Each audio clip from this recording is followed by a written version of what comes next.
You don't have to wait for the perfect moment. The perfect moment is the one you decide to act. Those words from Marcus Aurelius cut straight to the heart of what it means to live with intention. How many times have you hesitated when opportunity knocked, only to regret it later? Stoicism isn't just about enduring hardship, it's a philosophy of bold, decisive action. It teaches us that mastery over our lives comes not from waiting for the right conditions, but from forging ahead with clarity and courage, even when doubt whispers in our ears. Today, we're uncovering the Stoic tools that transform hesitation into momentum and fear into unwavering resolve. This is the path to a life where every moment is seized, not surrendered. Think about this for a second. How much of your life is spent dwelling on the past or worrying about the future?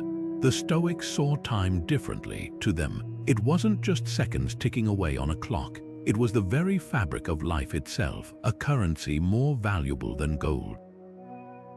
Seneca put it bluntly, life is long if you know how to use it.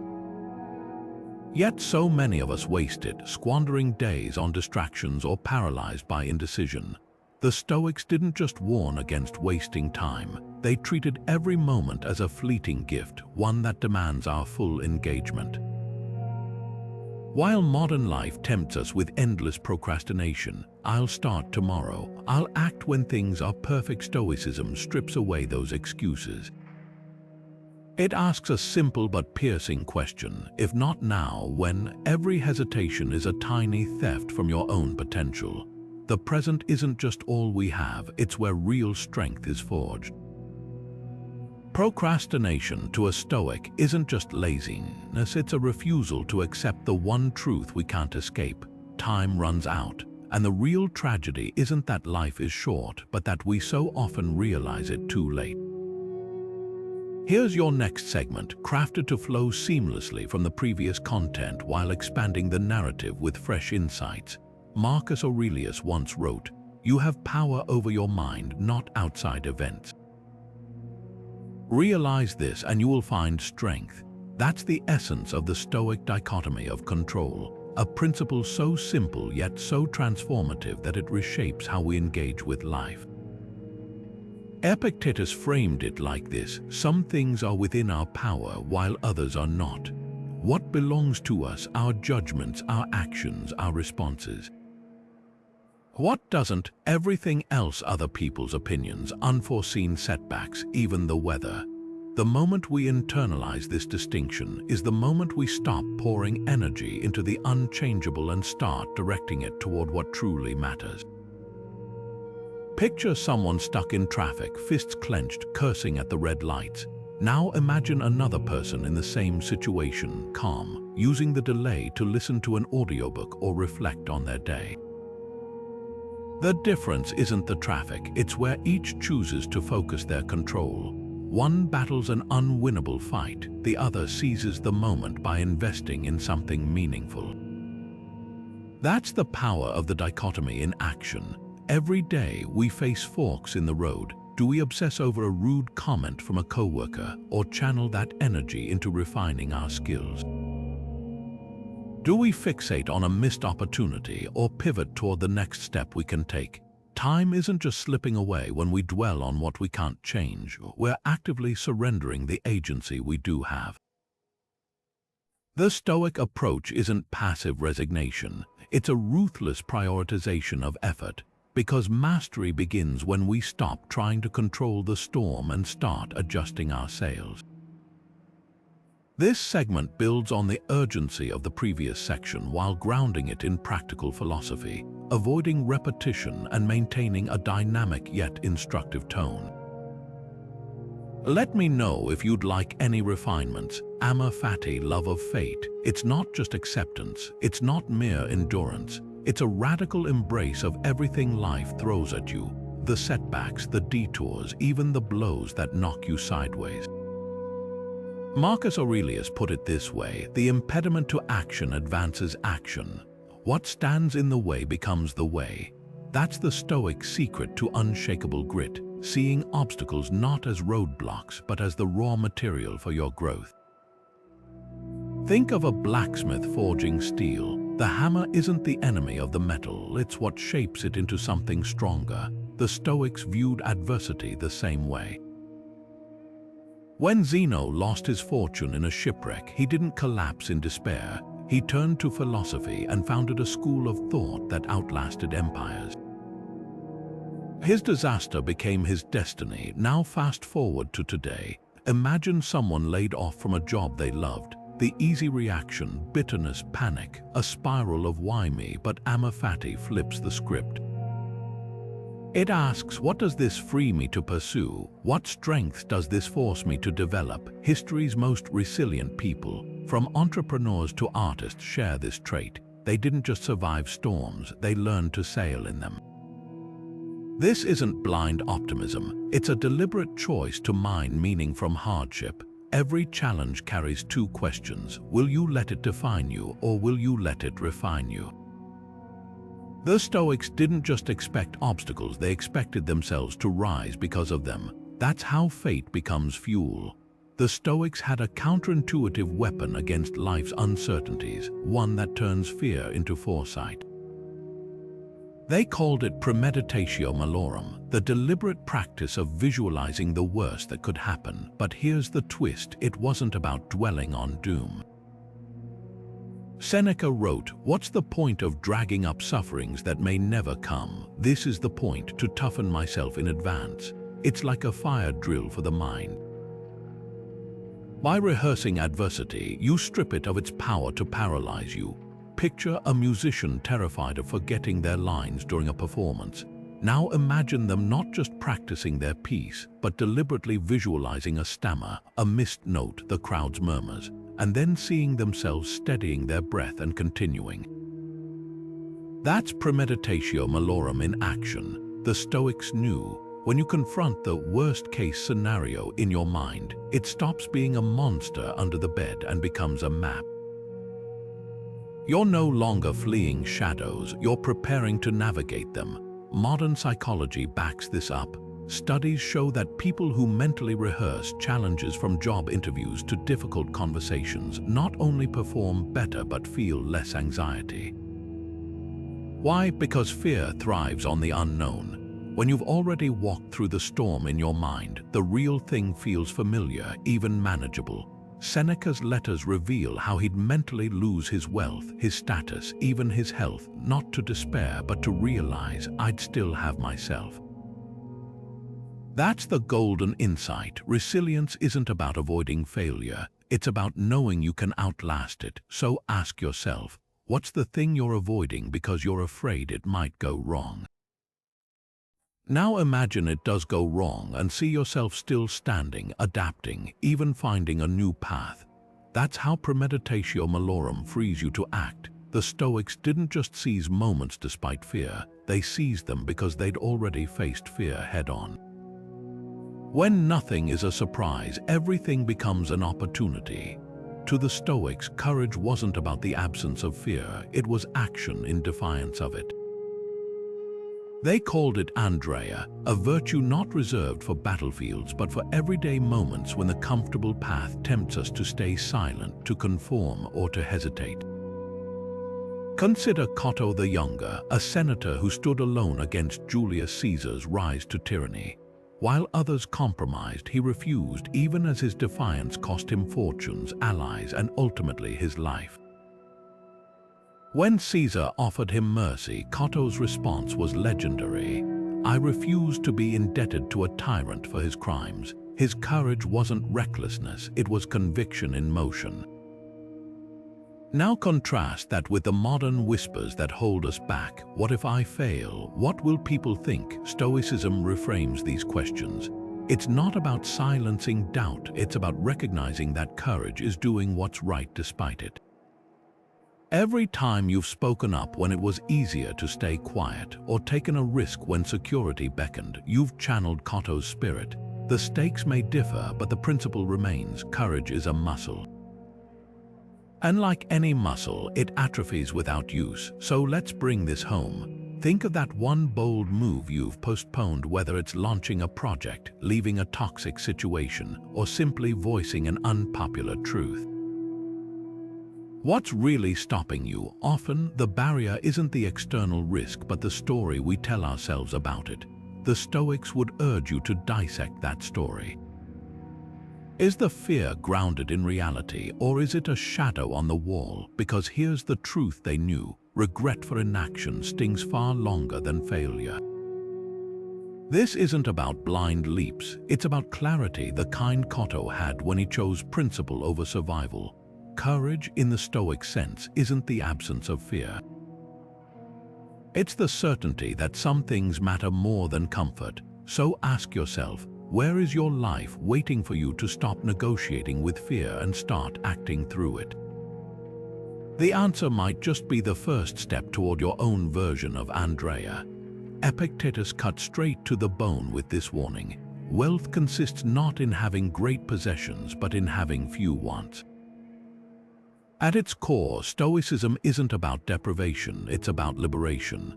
The discipline of desire teaches us that every unchecked craving is a chain around our ankles, dragging us further from what truly matters. Modern life bombards us with the opposite message: more is better, newer is superior, you deserve this now. But the Stoics recognized a dangerous illusion, that happiness lies in the next purchase, the next promotion, the next milestone. They called it Premeditatio, those initial impulsive pulls toward excess that, left unchallenged, become relentless masters. Take a simple example: scrolling through endless feeds of curated lifestyles. That itch to upgrade your phone, redecorate your home, or chase someone else's definition of success, it's not harmless. Each uncritical desire fragments your focus, diverting energy from the work that could actually fulfill you. The Stoic remedy: a ruthless audit, not of your possessions, but of your reasons for wanting them. When Epictetus told his students, first, tell yourself what kind of person you want to be, then do what you must do, he was outlining a filter for desire. Does this want align with my purpose, or is it just noise? Consumer culture thrives on manufactured discontent, the gnawing sense that you're almost enough if only you had X. Stoicism flips the script. It asks, what if you already have what you need to act with excellence today? That shift isn't passive, it's strategic. When you stop chasing the horizon, you start building the road beneath your feet. Consider Marcus Aurelius, Emperor of Rome, who reminded himself daily, you could leave life right now. Let that determine what you do and say, not as morbid fixation, but as a lens to clarify which desires deserve his attention. Try this exercise tonight. Review 3 things you found yourself wanting today: a fancy coffee, validation on social media, a shortcut in your work. Trace each back to its root. Was it boredom, insecurity, habit? Then weigh it against Seneca's razor. It is not the man who has too little, but the man who craves more that is poor. The goal isn't to eliminate desire, it's to train it, so your energy flows toward what amplifies your strength rather than drains it. Because here's the paradox the Stoics uncovered: true wealth isn't having everything you want. It's wanting less of what doesn't serve you. This segment maintains momentum by threading Epictetus' teachings into modern behavioral triggers, offering concrete reflection tools while avoiding preakiness. The comparison between ancient philosophy and digital age distractions grounds the lesson without oversimplifying. Let me know if you'd like any adjustments to pacing or emphasis.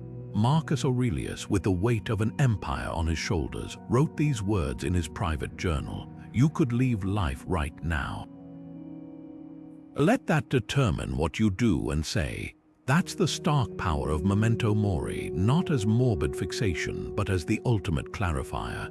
The Stoics didn't dwell on death to despair, they used it to cut through life's noise. Imagine standing at the edge of an hourglass, watching grains of sand slip away. Would you spend them on distractions, half-hearted efforts, or waiting for someday?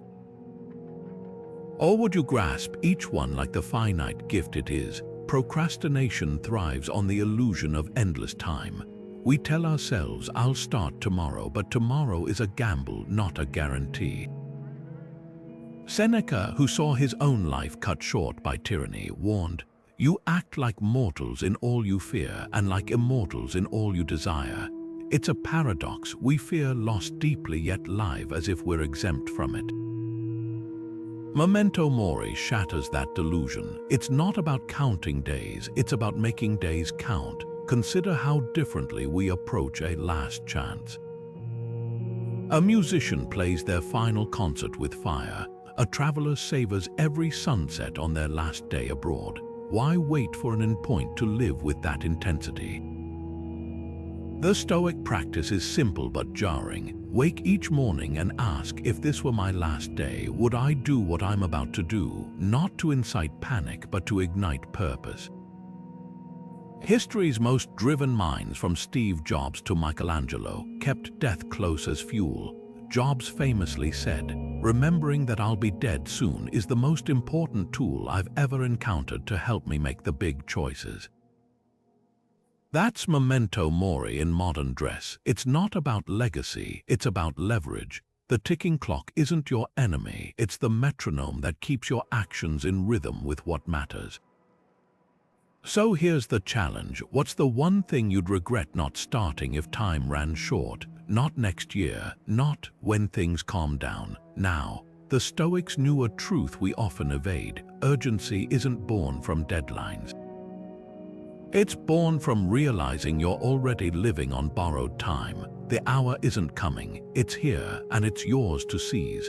This segment weaves ancient philosophy with modern urgency, avoiding cliches while grounding the practice in tangible reflection. The shift from theoretical framing to direct challenge maintains momentum without repetition. Let me know if you'd prefer any tonal adjustments. Musonius Rufus, the Stoic teacher who endured exile with unwavering calm, put it plainly, hardships are the testing ground for philosophy, not in theory but in practice. That's the Stoic lens on failure, not as a verdict but as data. To them, every setback was a chisel, shaping wisdom through action. While modern culture often treats failure as something to hide or fear, the Stoics leaned into it, dissecting it for clues on how to refine their approach.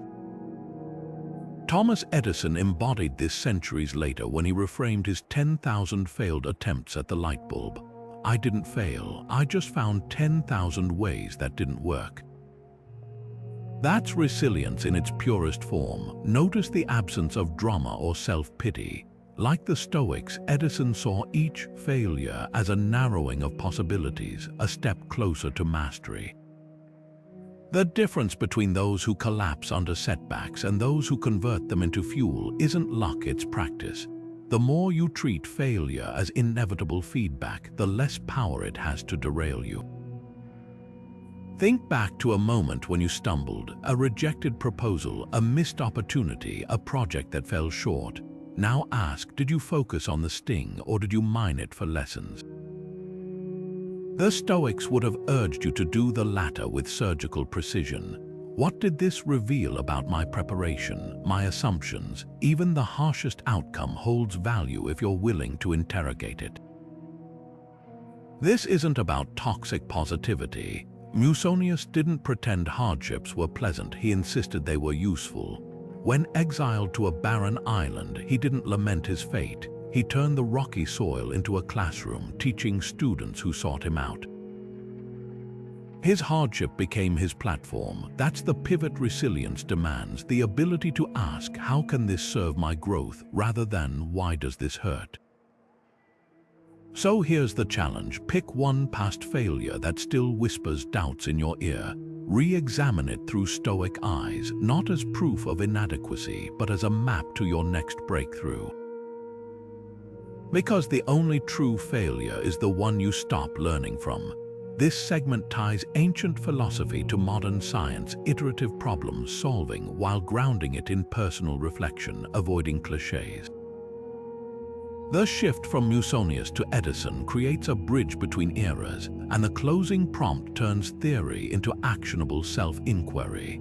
The tone remains authoritative but conversational, with a mix of historical weight and relatable framing. Let me know if you'd like any refinements.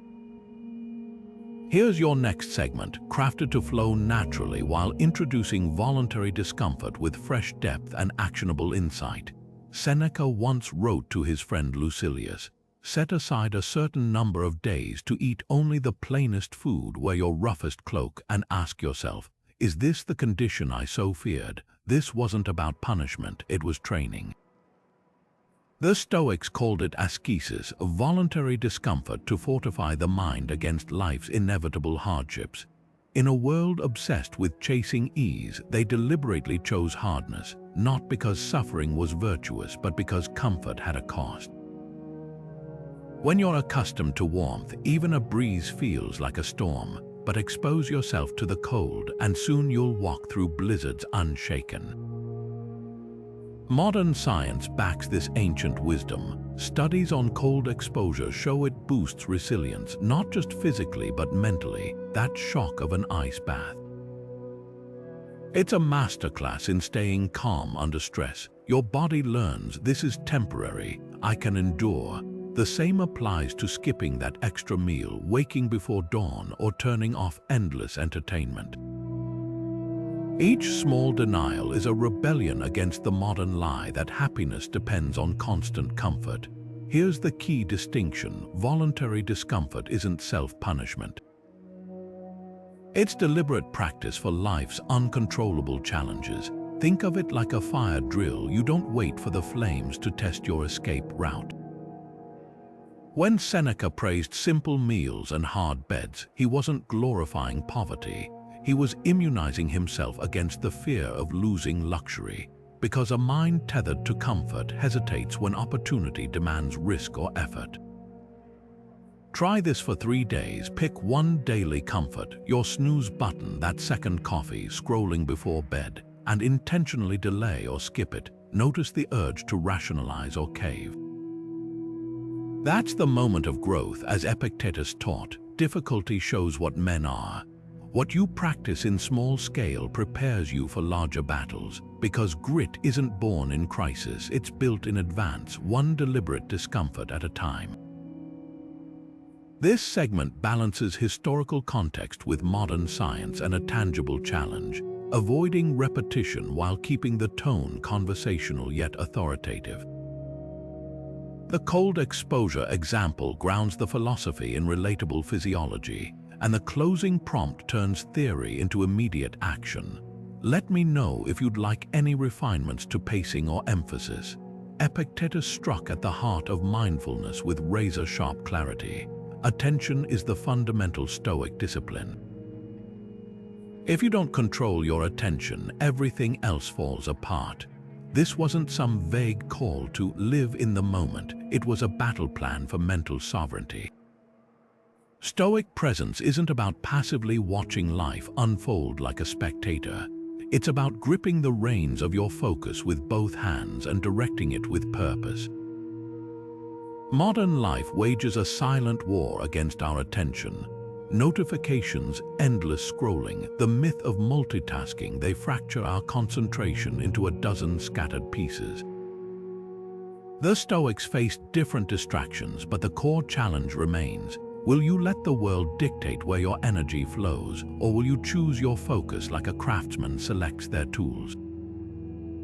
Here's a practice to reclaim that control today: single tasking, not as a vague ideal, but as a deliberate constraint. Pick one meaningful activity: writing a letter, cooking a meal, even listening to a friend, and for 1 hour, treat it like an Olympic event. When your mind tries to dart toward your phone or another task, coach yourself like Epictetus would. This is where you've planted your attention, tend to it. You'll notice 2 things. First, how often your focus strays. Second, how much richer the experience becomes when you resist the pull of fragmentation. This isn't about productivity hacks. It's about rebuilding what Seneca called the power of a unified mind. Every time you anchor yourself to a single point of focus, you're not just completing a task, you're training for the deeper work of life. Because presence isn't something that happens to you, it's something you do. Few virtues are as misunderstood as assertiveness. The Stoics saw it not as loud demands or domineering force, but as clarity in motion, the ability to act with unwavering conviction while leaving ego at the door.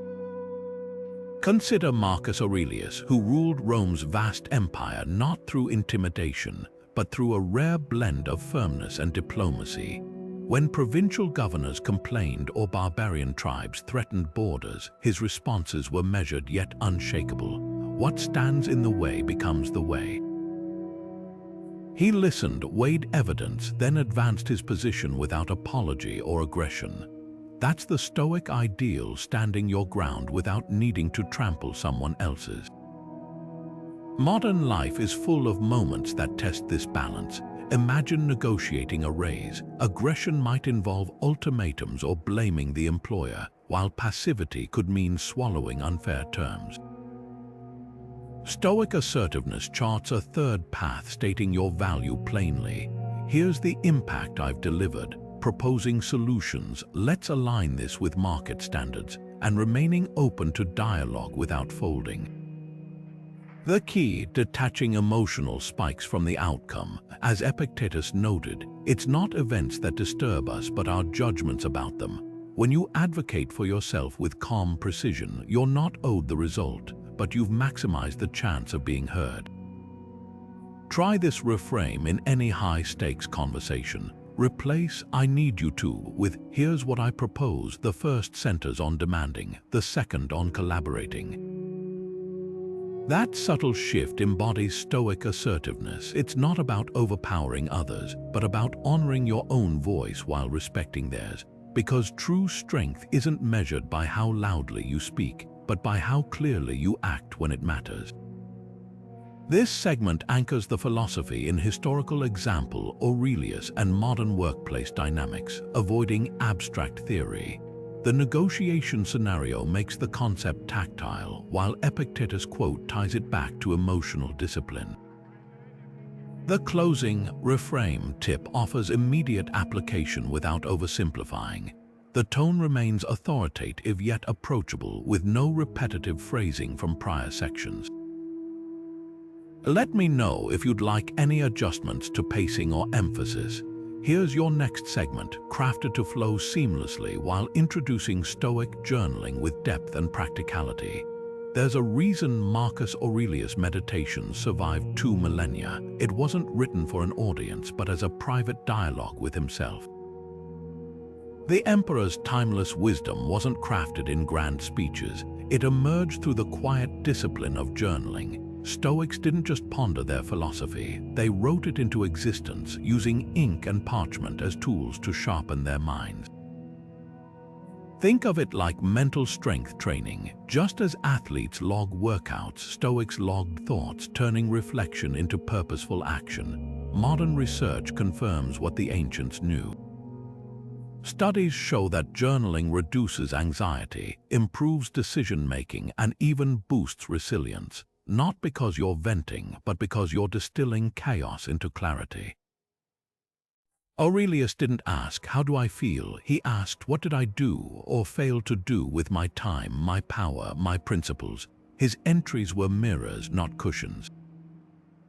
Start with this prompt tonight. What action did I delay today? Not to shame yourself, but to uncover patterns. Was it fear, perfectionism, distraction?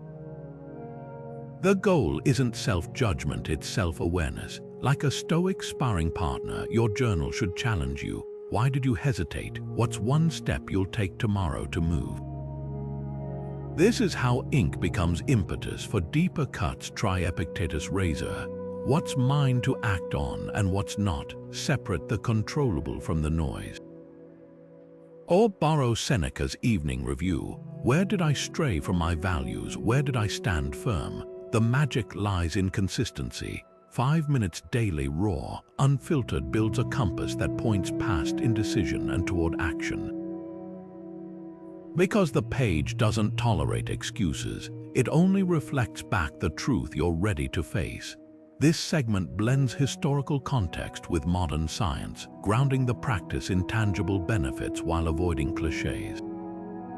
The prompts offer immediate application, and the tone balances authority with approachability, like a mentor guiding rather than lecturing. The structure flows from theory why journaling matters to practice how to start, closing with actionable specificity.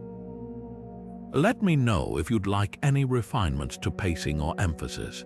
Picture this: Zeno of Citium, a wealthy merchant, loses everything in a shipwreck: his cargo, his fortune, even his home.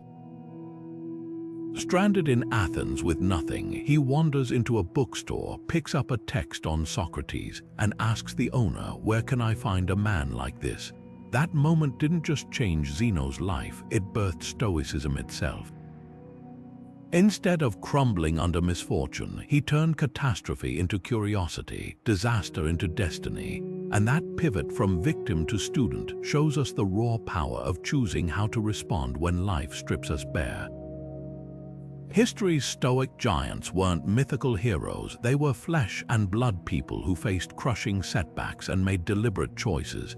Take Cleans, Zeno's successor, who carried water by night to fund his studies, enduring ridicule as the donkey for his relentless work ethic.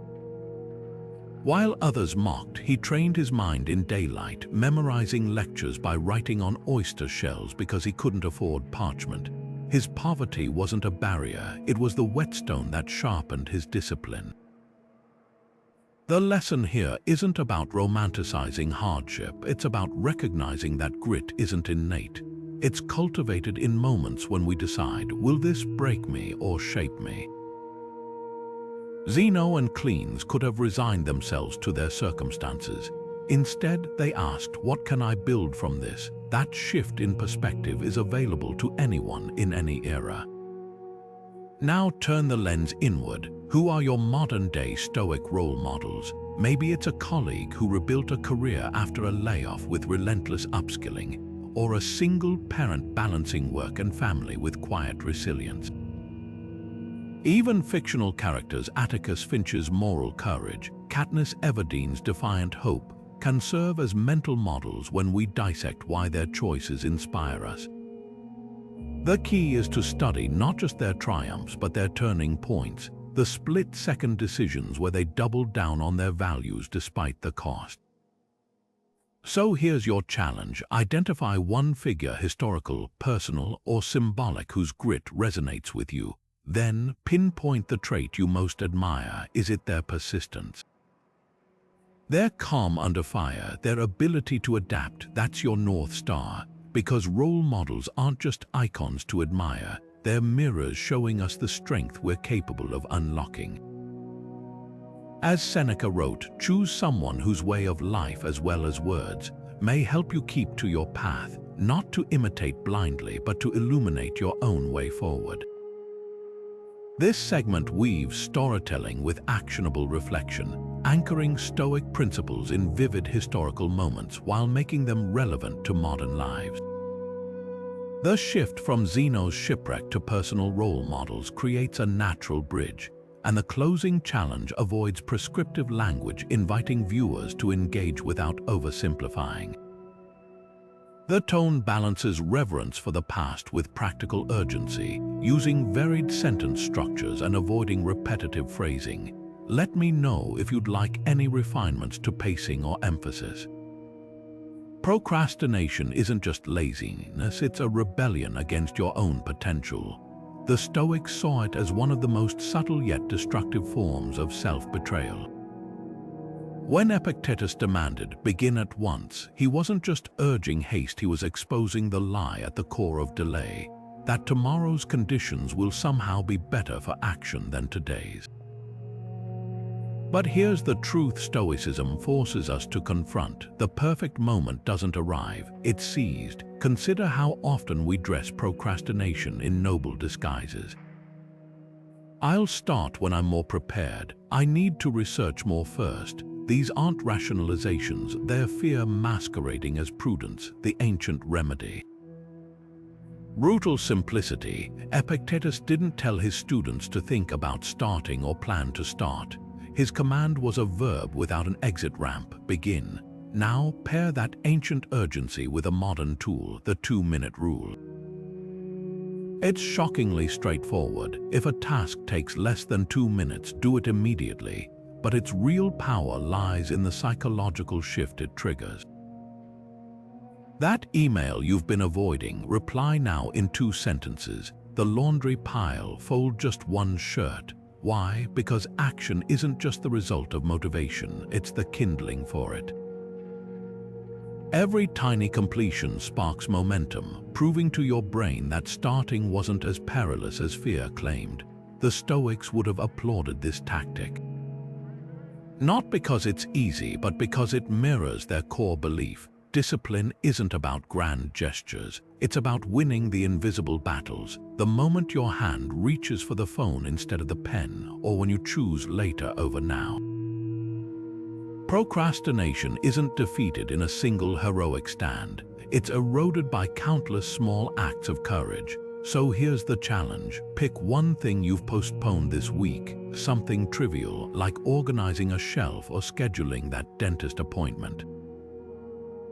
Apply the 2-minute rule. Notice how the barrier wasn't the task itself, but the story you told yourself about it. That's the Stoic secret. Action doesn't require permission. It only demands that you stop negotiating with the version of yourself that's allergic to beginnings. Imagine standing at a crossroads where every path looks equally uncertain. That's the torment of analysis paralysis, when the fear of choosing wrong becomes heavier than any actual consequence. The Stoics faced this with a weapon sharper than doubt: the disciplined art of decision-making. Seneca, in his letters, laid out a method startling in its simplicity yet profound in impact. Weigh the pros and cons, then act, not when every variable is perfect, but when the scales tip toward reason. History offers a masterclass in this approach. Consider Roman General Scipio Africanus facing Hannibal's forces, outnumbered, outmaneuvered. He didn't demand certainty. He assessed terrain, troop morale, and enemy weaknesses, then committed to a flanking maneuver that would later be studied for centuries. His genius wasn't in avoiding risk, but in refusing to let hesitation dilute his advantage. As Seneca wrote, "There are more things to alarm us than to harm us, and we suffer more in imagination than in reality." Modern leaders echo this. When Elon Musk pushed Tesla to mass-produce electric cars despite industry skepticism, he didn't wait for flawless conditions. He identified the critical pros: technology readiness, environmental urgency, and the cons: financial risk, production hurdles, then moved. The lesson: swift decisions aren't reckless when rooted in reasoned evaluation. The Stoic pro/con list isn't about eliminating uncertainty. It's about honoring what you can know and acting before opportunity cools. Try this tonight. Pick one decision you've overthought, whether it's switching jobs, starting a project, or even a difficult conversation. Draw 2 columns. On one side, list the tangible benefits and drawbacks. On the other, note the fears masquerading as facts. Then channel Seneca's clarity. How much of this hesitation is real, and how much is the ghost of what might go wrong? Because at some point, deliberation becomes its own form of procrastination. And as the Stoics knew, time spent circling a decision is time stolen from living it. This segment weaves historical and contemporary examples to ground Stoic theory in action, avoiding abstract lecturing. The contrast between Scipio's battlefield choice and modern leadership creates relevance across eras. The closing exercise transforms philosophy into immediate practice, maintaining momentum without repetition. The tone balances authority, Seneca's quotes, with approachability, relatable decisions, while sentence structures vary to sustain engagement. Let me know if you'd like adjustments to pacing or emphasis. Before his feet even touched the floor each morning, Marcus Aurelius would whisper a simple reminder to himself: "I have work to do, as a human being, as a brother, as a citizen." But here's what most miss: those words weren't just a to-do list. They were a ritual of gratitude for the privilege of action. The Stoics didn't view thankfulness as passive appreciation. They saw it as kinetic energy propelling them forward when obstacles loomed. Science now confirms what the ancients practiced. Neuroscientists find that gratitude doesn't just light up emotional centers. It activates the prefrontal cortex, sharpening decision-making and motivation.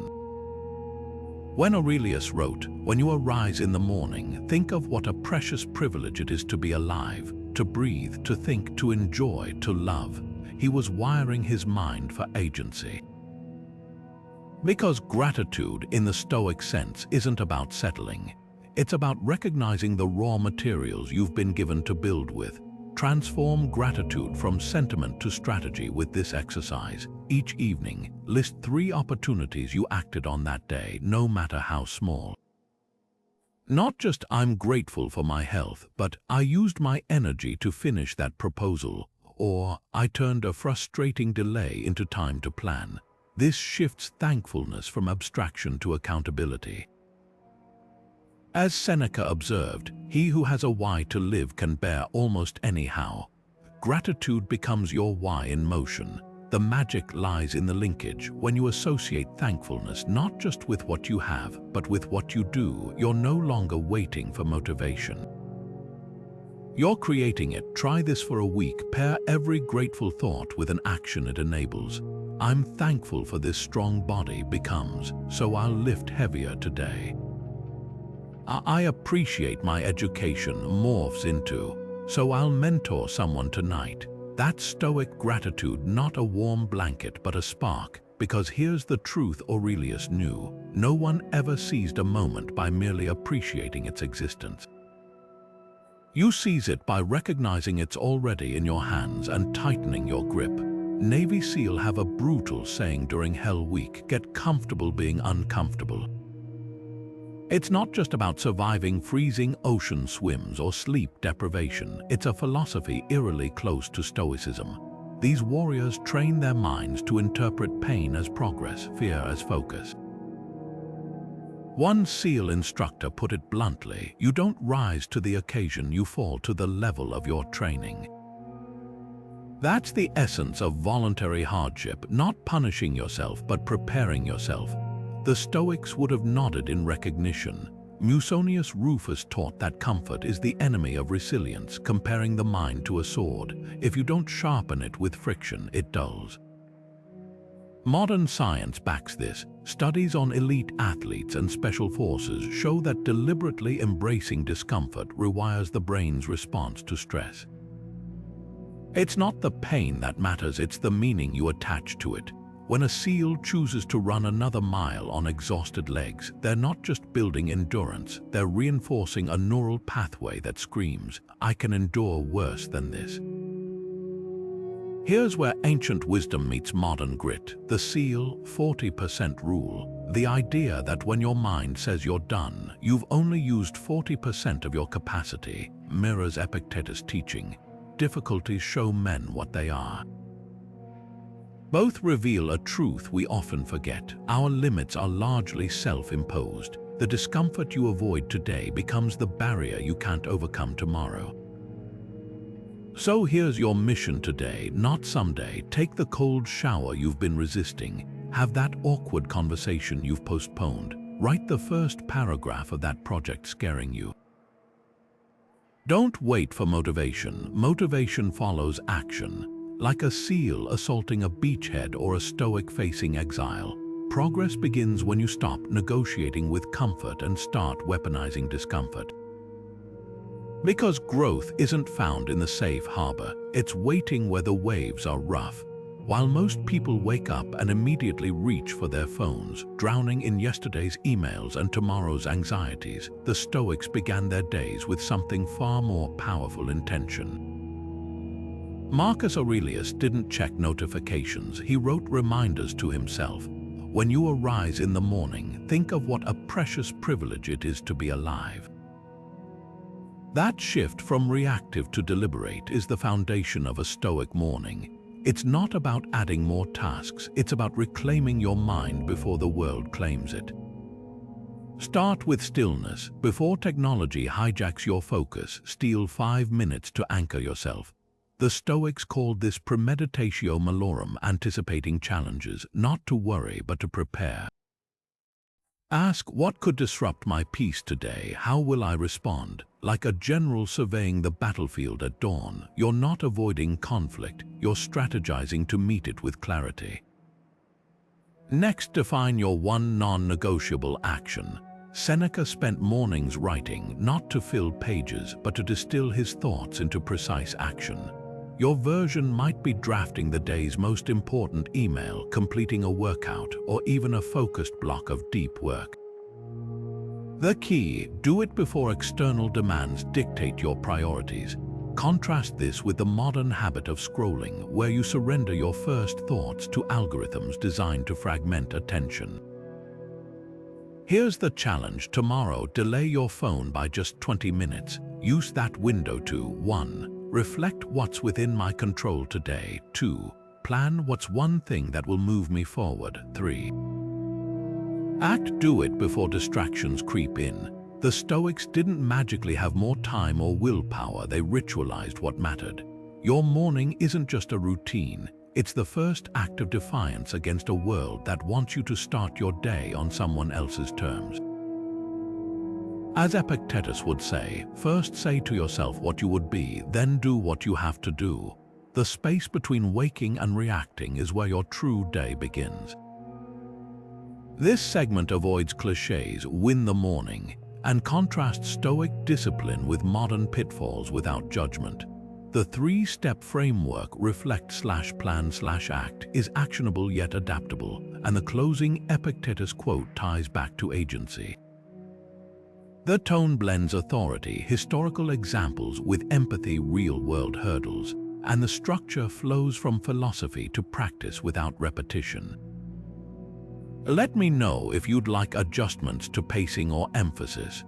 Words are the levers of influence, yet most of us wield them like blunt instruments. Seneca, whose letters cut through complexity with surgical precision, insisted that clarity in speech wasn't just about eloquence, it was about power. Speech is the mirror of the soul, he wrote. As a man speaks, so he thinks.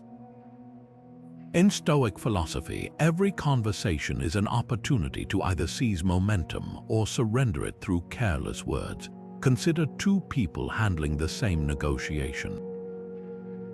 One rambles, peppering their points with qualifiers, "I kind of think maybe we could consider," while the other pauses, then states, "Here's what works for both of us." The difference isn't confidence, it's the discipline of editing thought before it becomes speech. The Stoics treated words like currency, valuable precisely because they're limited. Here's the practice that sharpens this skill, the 3-second rule. Before responding in any high-stakes conversation, whether giving feedback or debating a price, let 3 heartbeats pass. In that pause, ask Seneca's twin questions. Is this true? Is this necessary? That tiny window filters out reactive emotion and forces intentionality. Modern research calls this cognitive reappraisal. The Stoics called it not being enslaved to your tongue. Apply this today. Notice how often you default to filler phrases, just, sorry to bother you, that dilute your message. Each time, recalibrate. Speak as if every syllable cost you something, because in truth, it cost you attention, trust, and time. As Marcus Aurelius scribbled in his journal, let every word stand as if it were a diamond placed once with purpose. Clarity isn't just efficient, it's the mark of a mind that respects its own agency. This segment grounds Stoic theory in tangible communication tactics, avoiding abstract advice. The negotiation contrast creates immediacy, and the 3-second rule offers a concrete tool rather than vague platitudes. The blend of historical context, Seneca's editing rigor, and modern science, cognitive reappraisal, maintains credibility without jargon, while the closing Aurelius quote reinforces the stakes without repetition. The tone remains authoritative yet actionable, with varied sentence rhythms to sustain engagement. Let me know if you'd prefer adjustments to emphasis or pacing. Epictetus didn't say make it perfect, he said make progress. That distinction cuts to the heart of why perfectionism is poison disguised as virtue. The Stoics understood something modern hustle culture often misses. Obsessing over flawless execution isn't discipline, it's fear in a polished costume. When Epictetus taught, first say to yourself what you would be, and then do what you must, he wasn't demanding perfection at each step. He was demanding action despite imperfections. Take the founder of a now billion-dollar tech company who launched their first product with glaring bugs. Instead of delaying another 6 months to eliminate every flaw, they shipped it with a bold disclaimer: "We're learning with you." Customers didn't abandon them, they became collaborators, offering feedback that shaped something far better than solitary perfectionism could have produced. That's the Stoic approach in practice: better done than perfect, because done teaches what perfectionism never can. The irony: perfectionists often believe they're upholding high standards. But Stoicism reveals the truth: they're prioritizing the illusion of control over actual growth. A sculptor doesn't wait for the ideal block of marble, they start chiseling the one they have. A writer doesn't demand perfect prose in the first draft, they vomit the messy words onto the page knowing they can refine later. So here's your challenge: identify one project, habit, or goal where you've been over-polishing. Is it that business idea you won't launch until the website is just right? The fitness routine you keep researching instead of starting? Now ask Epictetus' ruthless question: what's the cost of waiting? Not theoretically count the real hours spent tweaking when you could have been testing. Because the antidote to perfectionism isn't lowering standards, it's redefining success as courage to proceed, not absence of flaws. The Stoics didn't build Rome in a day. They laid one imperfect brick after another and trusted their ability to course correct along the way. Your next step doesn't need to be flawless. It just needs to exist. Imagine waking up each morning with a pitcher of water, except this pitcher isn't just for drinking. It's your energy for the day, measured drop by drop.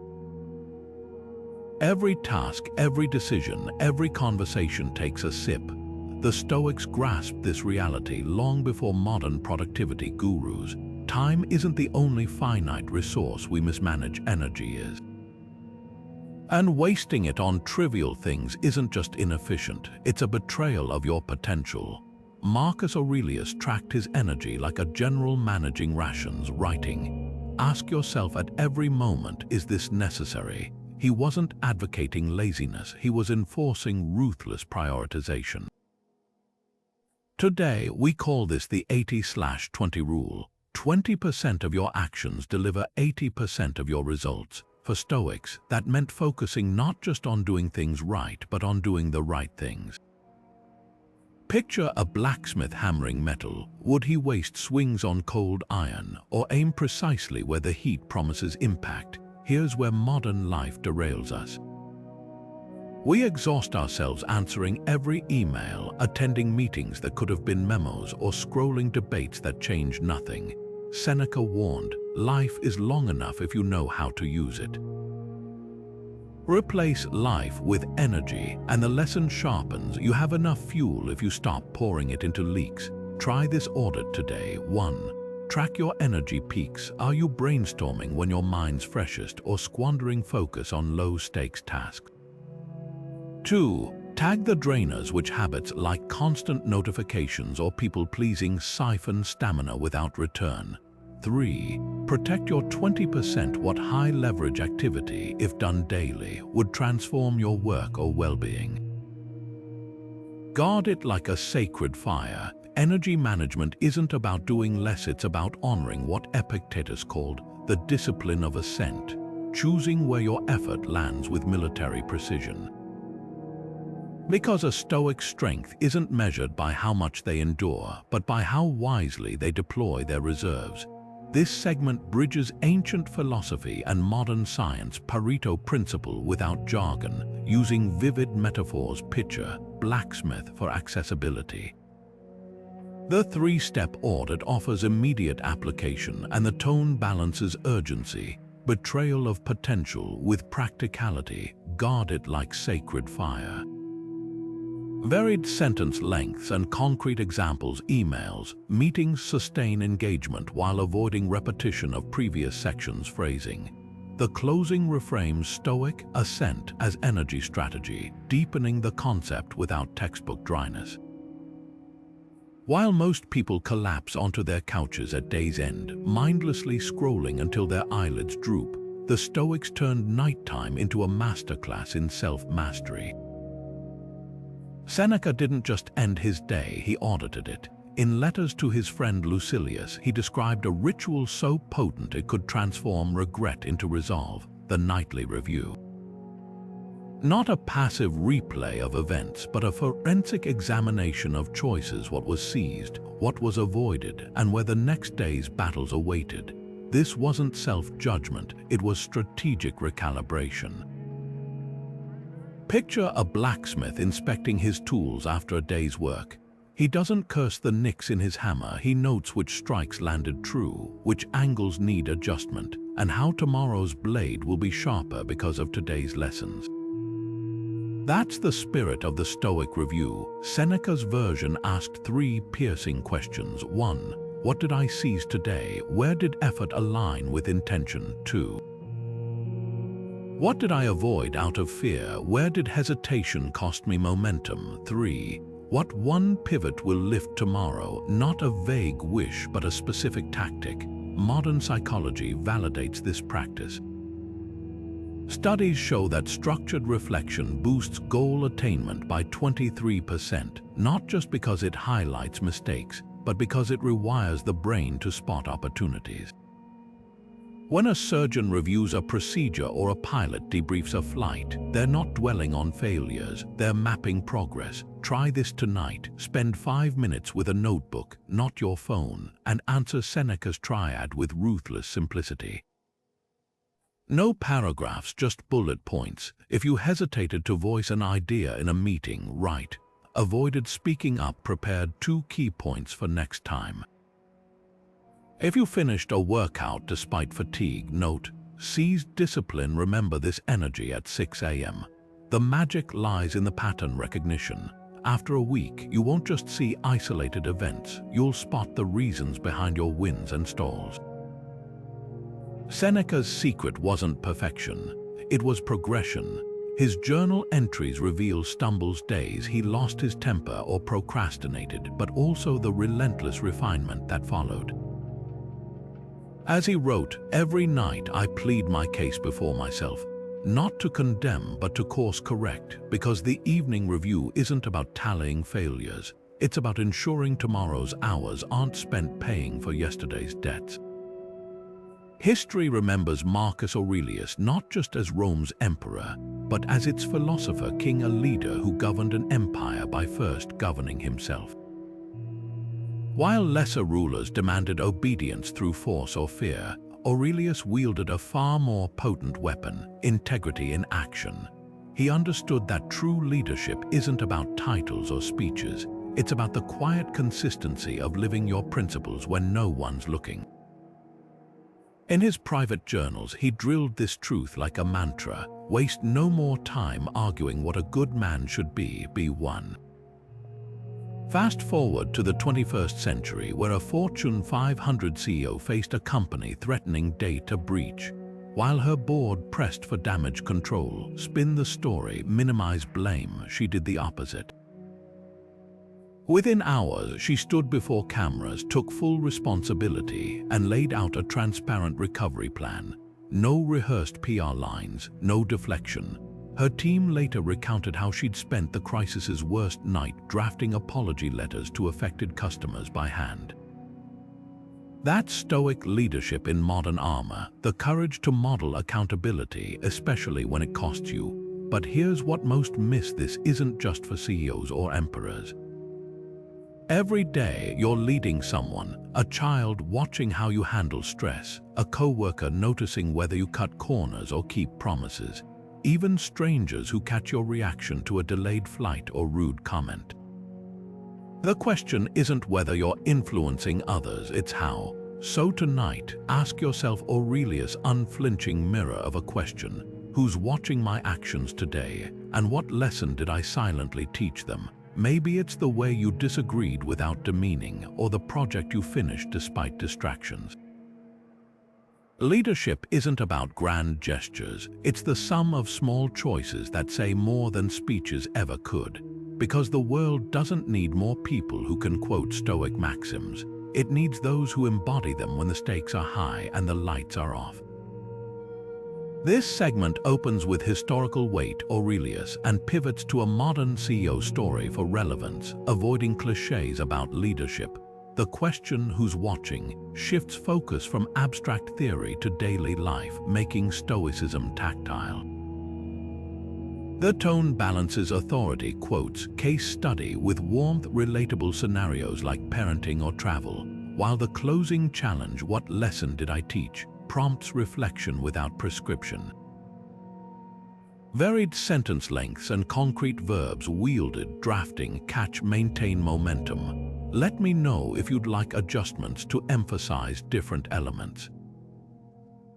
Every great musician knows the magic isn't in the performance, but in the 1,000 hours of practice no one sees.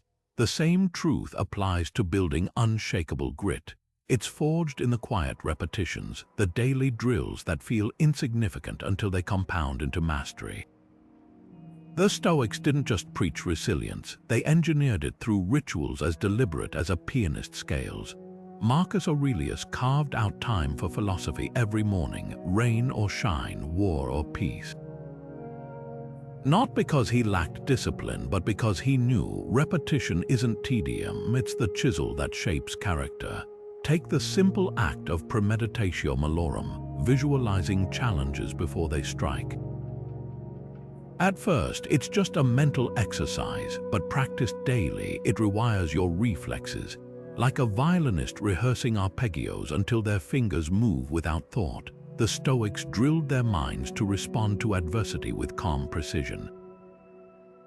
Epictetus, who trained students in Stoic exercises, compared it to a boxer's shadow boxing. You don't wait for the fight to practice your stance, you engrave it in your bones through repetition. Here's where most stumble. They mistake intensity for consistency. A week of cold showers or pre-dawn wake-ups feels heroic until life interrupts, but the Stoics aimed for something subtler and far more potent, showing up even when the effort feels small. A musician doesn't master a concerto in one marathon session. They break it into measures, repeating each until it's effortless. Apply that to Stoic practice. 5 minutes of journaling daily beats a 3-hour weekend sprint. One mindful response to irritation builds more resilience than a month of avoiding conflict. Your challenge is simple but transformative. Pick one discipline, whether it's morning reflection, a nightly review, or even pausing 3 breaths before reacting to stress, and commit to it daily for 30 days. Not perfectly, but persistently. Track it like a musician marks practice sessions on a calendar, because mastery isn't about grand gestures, it's the sum of ordinary moments repeated with extraordinary intent. As Seneca wrote, luck is what happens when preparation meets persistence. And preparation, that's just another word for showing up day after day until the work becomes who you are. This segment opens with a relatable analogy musicians practiced to ground Stoic drills in tangible effort, avoiding abstract theory. The shift from Aurelius rituals to Epictetus training metaphors creates continuity with prior sections while introducing fresh imagery. The intensity vs. consistency contrast addresses a common pitfall without lecturing, and the closing challenge framed as preparation rather than perfection keeps the tone empowering.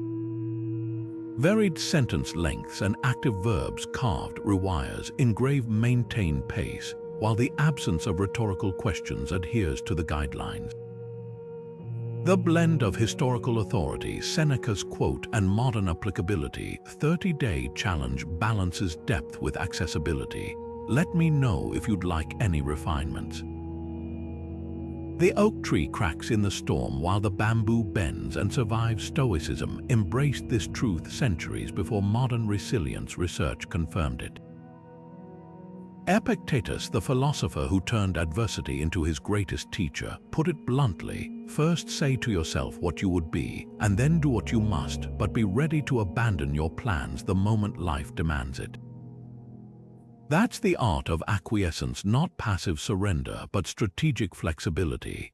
The Stoics didn't worship rigid plans, they worshipped outcomes, and that meant adapting when the winds shifted.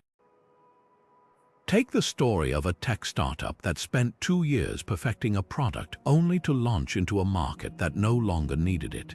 Instead of doubling down on their original vision, they pivoted within weeks, repurposing their technology to solve a different problem. Today, they're industry leaders. Their secret wasn't stubborn persistence, it was the courage to release their initial plan the moment evidence demanded it. Like a Stoic adjusting their sails mid-voyage, they understood loyalty to a goal matters more than loyalty to a path. This cuts to the heart of modern rigidity. How often do we cling to outdated strategies, jobs, relationships, even personal identities long after they've stopped serving us? The Stoic practice of Premeditatio Malorum, preparing for obstacles, wasn't just about bracing for impact, it was about rehearsing adaptability. When Marcus Aurelius wrote, "The obstacle becomes the way," he wasn't advocating brute force. He was revealing a hidden truth: detours aren't failures, they're data.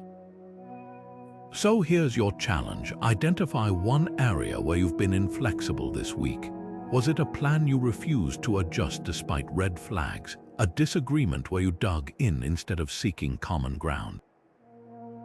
Epictetus' wisdom echoes: no man steps in the same river twice, for it's not the same river and he's not the same man. Life flows. The question isn't whether you'll need to change course, it's whether you'll resist or rise to the opportunity hidden in the bend. This segment combines nature's wisdom, oak vs. bamboo, with a modern startup story, grounding Stoic theory in tangible stakes. The pivot from ancient quotes to a reflective prompt: where are you rigid, avoids preakiness while maintaining urgency. Varied sentence lengths and active verbs: clinging, repurposing, rehearsing keep the pace dynamic, and the closing Epictetus quote reinforces adaptability without repeating prior sections' phrasing. The tone blends authority, historical references with empathy, relatable rigidity, making it accessible yet profound. In a world that never stops talking, the Stoics recognized a profound truth: silence isn't just the absence of speech, it's a weapon of clarity. Marcus Aurelius, who governed Rome amid constant noise, wrote in his private journal, "You don't have to react, you don't have to perform, you can just choose silence." This wasn't about passivity, it was about selective engagement, a disciplined pause that separates raw reaction from measured response. Picture two negotiators at a tense bargaining table. One fires off rapid counteroffers, filling every gap in conversation. The other lets the silence linger just a beat longer after each proposal, watching body language shift, allowing the weight of unspoken terms to settle. Who holds more power? Research shows it's often the latter. Strategic silence builds pressure, exposes hesitations, and creates space for the other side to reveal their hand. The Stoics called this hesychia, the art of purposeful quiet. Modern life drowns us in knee-jerk communication. Social media rewards hot takes. Meetings rush to fill every second with chatter.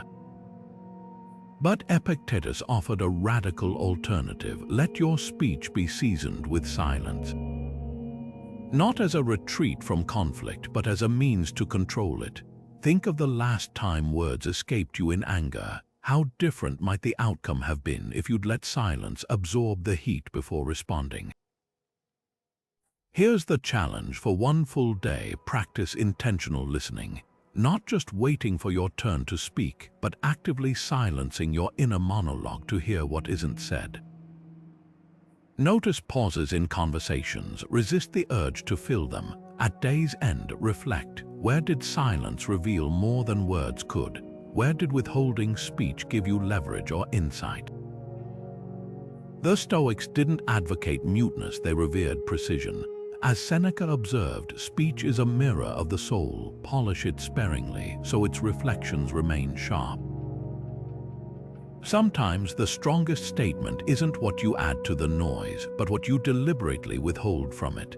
This segment opens with historical authority, Aurelius, and pivots to a high-stakes modern example: negotiation for relevance. The contrast between impulsive speech and strategic silence creates tension without judgment. The challenge, one day of listening, is tangible yet profound, and the closing Seneca quote reinforces the theme without repeating prior sections' phrasing. Varied sentence lengths and concrete verbs linger, absorb, withhold, maintain rhythm, while the tone balances Stoic rigor with accessible practice. No rhetorical questions are used, adhering to guidelines. Let me know if you'd like to adjust emphasis or pacing. Stoicism redefined friendship not as mere companionship, but as an iron-forged alliance where truth outweighs comfort. Seneca put it bluntly: a friend should sharpen a friend like steel against stone. This wasn't about harsh criticism, it was about holding up an unflinching mirror so both could grow. While modern connections often orbit around validation, the Stoics sought something rarer: accountability partners who wouldn't let them settle for less than their potential.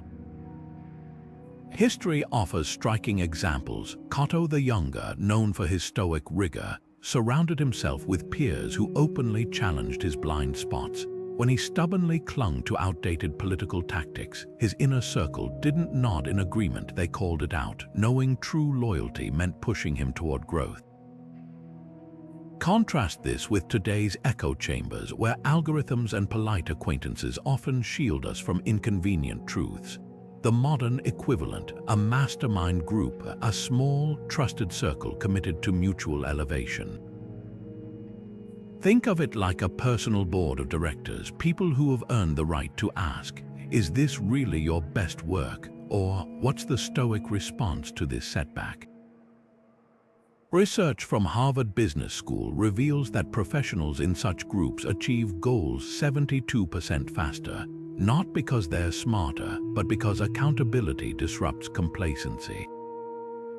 Here's how to cultivate this deliberately. 1. Seek contrast, not clones. Invite those with different strengths who compensate for your weaknesses. 2. Set a truth tolerance bar. Agree in advance that candor is the highest form of respect. 3. Meet with purpose. Structure discussions around specific challenges, not vague catch-ups. Tonight, ask Seneca's piercing question: who in my life holds me to my best when I'm tempted to compromise? If the answer comes slowly, that's your signal. It's time to recruit challengers, not just cheerleaders, because as the Stoics knew, friendship at its highest level isn't about making you feel good. It's about making you better, even when the truth stings. This segment begins with a bold redefinition of friendship, iron-forged alliance to grab attention, then grounds Stoic theory in historical Cato and modern mastermind groups examples. The three-step framework offers actionable steps without oversimplifying, while the closing prompt encourages immediate reflection.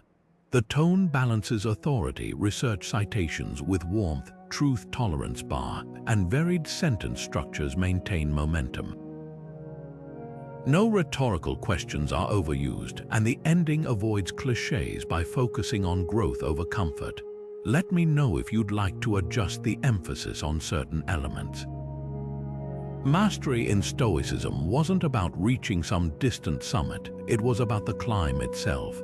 Epictetus painted a vivid picture for his students: imagine philosophy as a ladder. You don't leap to the top, you ascend one rung at a time, testing each step before trusting your full weight to it. That's the essence of being a Procopton, a progressor, someone in perpetual motion toward wisdom. Not perfect, not finished, but always advancing. Consider how a novelist approaches their craft. They don't wake up one day and pen a masterpiece in a single, inspired burst. The work unfolds word by word, page by stubborn page. Some days the sentences flow, other times they scrap entire chapters. But what separates the amateur from the author isn't talent, it's the discipline to show up daily, even when the muse is silent. That's the Stoic approach to growth, small, deliberate actions compounded over time. Modern psychology confirms this ancient insight. Research on atomic habits reveals that improvement isn't the result of grand, sporadic efforts, but the accumulation of marginal gains, 1% better each day. The writer who commits to a single page daily ends the year with a manuscript. The Stoic who reflects for 10 minutes each morning builds a reservoir of clarity that outlasts chaos. Here's where most stumble. They mistake motion for progress. Checking off 100 trivial tasks feels productive, but it's not the same as ascending the ladder. Epictetus warned against this. It's not activity that disturbs people, but false conceptions of things that drive them mad. True progress demands discernment, choosing the right daily steps, not just countless ones. Tonight, ask yourself, what's your version of the writer's daily page? Maybe it's pausing 3 times to question impulsive reactions, or journaling one insight before bed. The scale doesn't matter, the consistency does, because the path to mastery isn't a race, it's a rhythm. And every purposeful step, no matter how slight, is a declaration, I am climbing. This segment opens with Epictetus' ladder metaphor to immediately ground the concept, then bridges to a relatable modern example writers without leaning on overused analogies. The Atomic Habits reference ties Stoicism to contemporary science subtly, while the warning about motion vs. progress adds nuance. The closing challenge is specific yet adaptable, avoiding prescriptive language.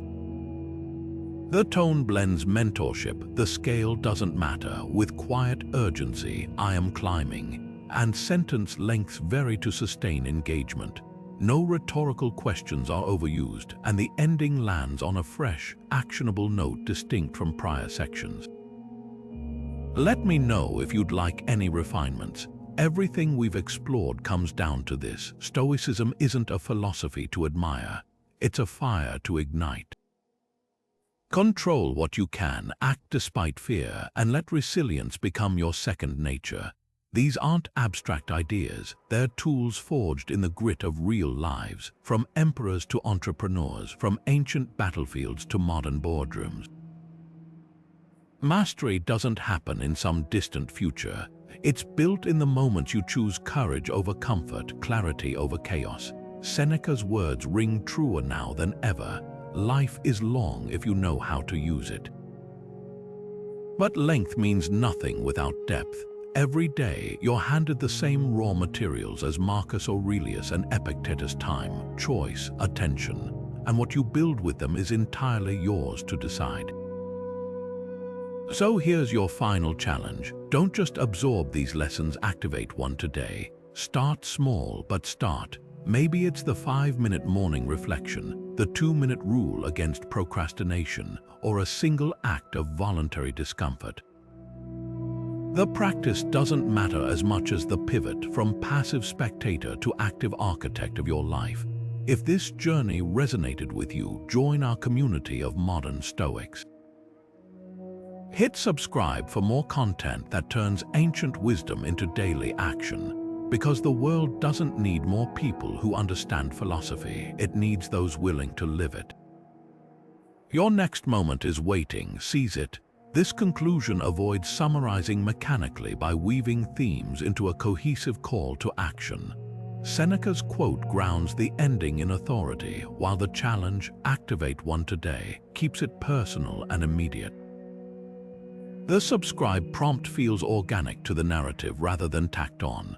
Varied sentence lengths and active verbs ignite, forged, activate, maintain energy, and the closing line echoes the video's core theme without repetition. The tone blends mentorship. Start small, but start with quiet urgency. Your next moment is waiting, leaving viewers both empowered and curious for more. Let me know if you'd like to adjust the emphasis or pacing.